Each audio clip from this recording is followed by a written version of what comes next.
আসসালামু আলাইকুম গাইস। এই দেখেন আলু দিয়ে শিং মাছ রান্না করব। এই যে আলুটা কষাই নিতেছি।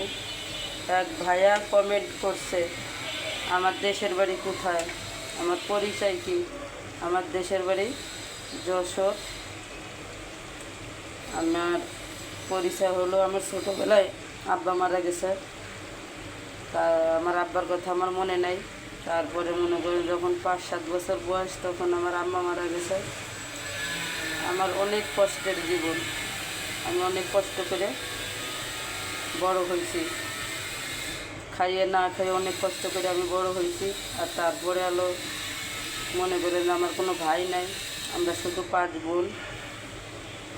কে কারে দেখবে, কে কারে খাওয়াবে, এই জন্য অনেক কষ্ট করে মানুষ হয়েছে, অনেক কষ্ট করি।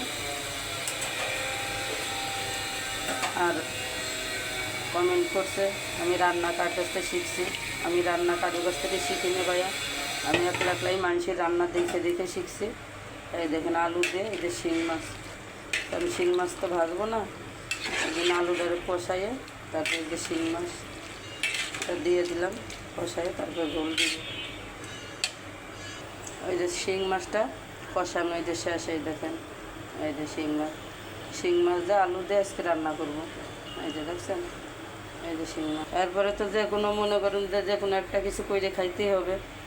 মানুষের কাছে রান্না দেখে দেখে পরে এই রান্না আমি শিখছি।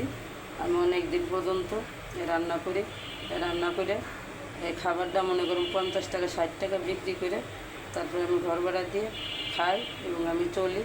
এটার উপরে আমার ওষুধ বড়ি কাপড় চোপড় খাওয়া দাওয়া সব কিছু এটার উপরে রান্না করে বিক্রি করে সব কিছু করি।